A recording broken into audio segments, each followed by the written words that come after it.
अस्सलाम वालेकुम जी, मेरा नाम डॉक्टर मोहम्मद अवैस आबिद है। I am currently working as assistant professor medicine services hospital Lahore. आज हम कोरोना वायरस के बारे में कुछ मिथ्स जो हैं उनको आंसर करने की कोशिश करेंगे। हमारा ये सेशन पहले भी चलता रहा है and this is just a continuation of that session. जो बहुत सारी मिथ्स हमें सराउंड कर रही हैं उनमें से जो सबसे कॉमन एक क्वेश्चन है कि क्या यंगर पीपल जो है वो कम्प्लीटली इम्यून हैं, क्या वो बाज़ारों में जा सकते हैं? जिस तरह हम बहुत सारी तस्वीरें देख रहे हैं and people have just rushed the markets without any protective cares और कोई सोशल डिस्टेंसिंग नहीं है। The answer is no. हमारे पाकिस्तान में कुछ मेडिकल प्रोफेशनल्स हैं जो बड़ी यंगर एज पे एक्सपायर कर चुके हैं। पूरी दुनिया में उनकी इन्फेक्टिविटी का रेट थोड़ा सा कम ज़रूर है, लेकिन ऐसा नहीं है कि यंग पीपल में इन्फेक्शन होता ही नहीं है।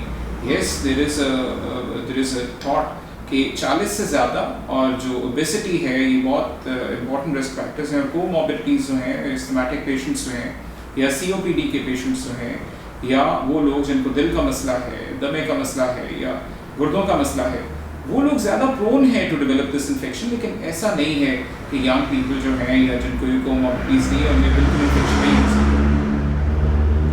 The different strains of this virus, बहुत सारी स्ट्रेन्स हैं इस वायरस की and it is expected that type A जो है that is more deadly as compare to the other strains.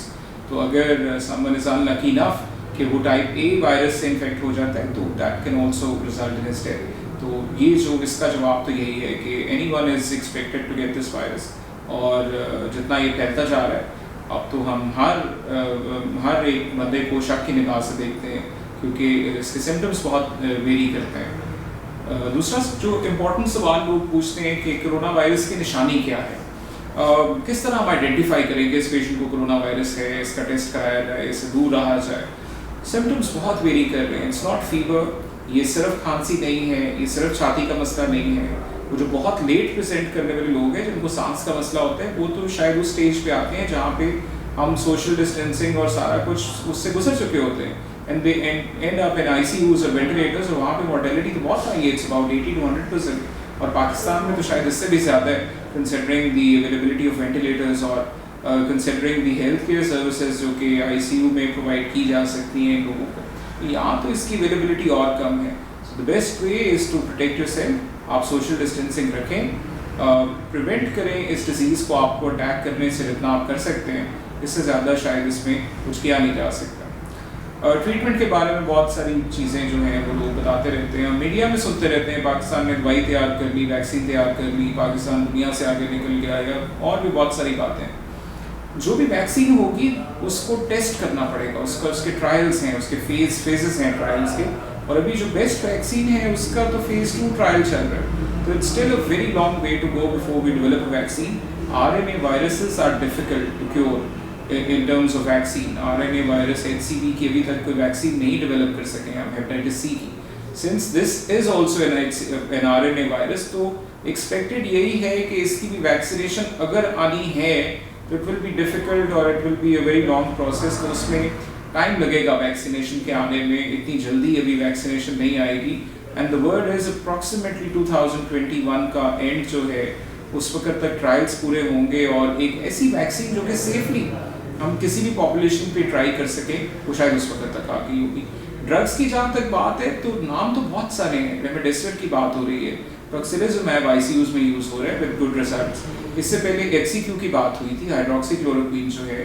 लेकिन बहुत सारी with time since it is a pandemic के बारे में बेहतरीन यही होता है कि आप इसको कभी भी प्रिडिक्ट नहीं कर सकते। आप प्रिडिक्ट नहीं कर सकते कि इसकी पीक कब आएगी, प्रिडिक्ट नहीं किया जा सकता कि ये एंड कब करेगी, प्रिडिक्ट नहीं किया जा सकता कि इससे मॉर्टेलिटीज़ कितनी होगी। तो बेहतर तो यही है कि हम अभी फ़िलहाल सिर्फ वेट करें कि जो ट्रायल्स हैं वो अगर सफिशेंट नंबर ऑफ़ पीपल पे हुए हैं तभी हमको रिकमेंडेशंस में उनको फाइनल किया जा सकता है। एंटीकोगुलेंट्स का नाम है रिवरोक्साबैन दिया जा रहा है, ये हमारी गाइडलाइन से पाकिस्तान में दिया जा रहा है टू प्रिवेंट कोगुलेशन। फिर रेमडेसिविर जो है वो शायद कल को अवेलेबल हो जाएगी। टोसिलिजुमैब अभी दिया जा रहा है। हाइड्रोक्सीक्लोरोक्वीन पहले ट्राई किया जाता रहा है एजिथ्रोमाइसिन के साथ, लेकिन अब कुछ जगहों पे वो बंद करना शुरू कर दिए क्योंकि शायद कोई बहुत सेटिस्फैक्ट्री रिजल्ट्स उसके नहीं थे। So it's too early to predict कि अभी इस वक्त वैक्सीन जो है वो आ चुकी है, ट्रीटमेंट कोई डेफिनेटिव ट्रीटमेंट जो है आ चुका है। आप सोचें जहाँ पे ये सारी रिसर्च हो रही है, अमेरिका, UK और यूरोप जो है, वहाँ पे भी कुछ डेफिनेट स्टैंडर्ड्स अभी नहीं बन सके हैं। उन्होंने सिर्फ कुछ प्रोटोकॉल सेट किए हैं कि हम ट्रीटमेंट किस तरह करेंगे और क्या करेंगे। तो पाकिस्तान में अभी इसमें और थोड़ी सी देर है, it's too early to predict जो है कि इसके बारे में क्या होगा। पैंडेमिक के बारे में कुछ भी प्रिडिक्ट नहीं किया जा सकता, इसकी पीक, इसके number of patients. The best thing is कि अभी तक मोर्टेलिटी इतनी ज़्यादा नहीं है। इंडिया में अप्रॉक्सीमेटली 1 लाख केसेस हैं और 3000 एक्सपायरीज हैं, which gives you a figure of 3%। असल मोर्टेलिटी शायद इससे भी कम है, क्योंकि ये इंडिया पाकिस्तान में वही लोग प्रेजेंट करेंगे शुरू में, ख़ास तौर पे जब वो एक थ्रेट था कि होम आइसोलेशन नहीं थी। अब होम आइसोलेशन से हम एक्सपेक्ट करते हैं कि नंबर ऑफ केसेस बढ़ेंगे, क्योंकि अब लोग थोड़े बहादुर हैं, अब टेस्ट कराने के लिए तैयार हैं। उस वक्त जब हॉस्पिटल में पकड़ के ले जाया जाता था और इतना एक सोशल एनिग्मा बन जाता था आपके लिए, तो उस वक्त बहुत सारे लोग जो है वो तैयार नहीं थे कि वो जाके ये टेस्ट करवाएं और फिर अपनी फैमिली को और अपने आप को मुश्किल में डालें। अब with things improving on the side of management और होम आइसोलेशन का जो पास हो गया है, उसके साथ एक्सपेक्ट ये किया जा रहा है कि जो नंबर ऑफ केसेस है वो बढ़ जाए। बहुत कॉमन एक मिथ ये थी कि शायद जब गर्मी आएगी तो वायरस का स्प्रेड जो है वो कम हो जाएगा। ये वायरस स्टील पे सबसे ज़्यादा सर्वाइव करते हैं। स्टील आप देखते हैं उसका टेम्परेचर कितना रेज हो जाता है, तो it survives for approximately 3 days on steel surface जो है। तो स्टील की सरफेस पे अगर ये सर्वाइव करता है, इसका मतलब है गर्मी इसका कुछ ज़्यादा बिगाड़ती नहीं। और हम देख रहे हैं इंडिया पाकिस्तान में जैसे जैसे गर्मियों का सीज़न आता जा रहा है, नंबर ऑफ केसेस हैं वो बढ़ते जा रहे हैं। तो ये मिथ जो है अब ख़त्म हो जानी चाहिए। इट्स नॉट कि गर्मी बहुत है हम बाहर निकल जाएँ, बाज़ारों में निकल के सबूत दें कि हम एक फेल्ड नेशन है, और बाद में हमारा हेल्थ केयर सिस्टम जो है, जो पहले ही बहुत ज़्यादा स्ट्रेस में है, अल्टीमेटली विद ईद और उसके बाद अगर बहुत ज़्यादा केसेस आ गए तो याद रखिए हमारे पास इतनी कैपेबिलिटी नहीं है। हम जर्मनी या बाकी मुल्क नहीं है जहाँ पे बहुत ज़्यादा वेंटिलेटर्स होते हैं या जहाँ पे हेल्थ केयर फैसिलिटीज़ बहुत अच्छी हैं। हमारा हेल्थ सिस्टम जब स्ट्रेस्ड आउट होगा तो पैनिक बहुत ज़्यादा क्रिएट होगी। हम अभी भी देखते हैं कि हॉस्पिटल्स में लोग शीशे तोड़ रहे हैं कि वेंटिलेटर नहीं, एक्सपायरीज पे और परेशान हो रहे हैं। तो इस चीज़ से निकल आना चाहिए कि गर्मी में इस पे कोई असर आएगा। The cases have risen only when the temperature has increase.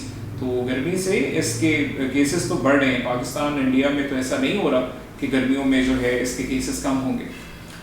फिर मिथ्स हैं कि जी गर्म पानी पीने से once it enters your mucosal surfaces तो कोई भी चीज़ इसको वॉश आउट नहीं कर सकती है इस वायरस को।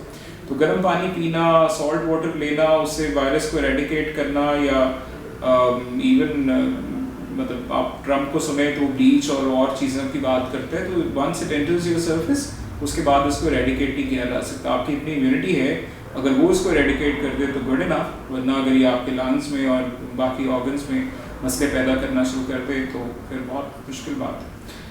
बहुत वेरिएबल इसकी प्रेजेंटेशन है। हमने जो सबसे मुझे जो थ्रेटनिंग लगी वो कावासाकी डिजीज़ थी, जो अमेरिका में कुछ बच्चों में उन्होंने आइडेंटिफाई की, and that was related to covid. Young बच्चों में कावासाकी डिजीज़ जो है, बहुत छोटे बच्चों में, that was the most dreadful presentation. Kidney failure के साथ लोग आ रहे हैं, डायरिया के साथ लोग प्रेजेंट कर रहे हैं, फीवर, कफ, तो अब मतलब ऐसे सिम्टम्स हैं जिससे आप थोड़ा सा अवेयर हो जाते हैं। फिर रीनल फेलियर है, सीजर्स के साथ लोग प्रेजेंट कर रहे हैं, न्यूरोलॉजिकल प्रेजेंटेशंस हैं।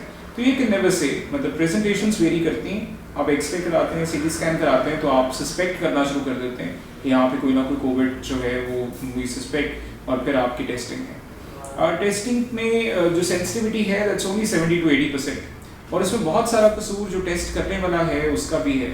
हमारे यहाँ पे बहुत प्रॉपर ट्रेनिंग नहीं है। जो टेस्ट करने वाला बंदा है वो डर रहा होता है। जो 15 टर्न्स हमने देने होते हैं उस स्वैब को, थ्रोट स्वैब को, वो दिए नहीं जाते हैं पूरी तरह। तो जाहिर है जो रिजल्ट आता है कभी कभी वो बड़ा अनबिलीवेबल रिजल्ट होता है। एक्सरे और सीटी स्कैन इतना ख़राब होता है और कोविड का टेस्ट नेगेटिव आ जाता है। तो एट बेस्ट उन लोगों को जो है वो क्वारंटाइन से नहीं निकालना चाहिए। उन लोगों को अपने दिन पूरे करने चाहिए ताकि कम्युनिटी में वो जाके कोई सेंटर्स ना बनाएं जहाँ से कोविड की ट्रांसमिशन जो है वो बहुत ज़्यादा हो जाए। GERD के लिए lifestyle modification is the way. Treatment तो बहुत सारे हैं, लेकिन उनमें ऑब्वियसली आपका जो है लाइफस्टाइल मॉडिफिकेशन का उसका बहुत अहम रोल है। हम कहते हैं कि एक हेल्दी लाइफस्टाइल होना चाहिए। फास्ट फूड और जंक फूड जो है वो नहीं खाने चाहिए। खाने और सोने के दरमियान अच्छा वक्फा होना चाहिए।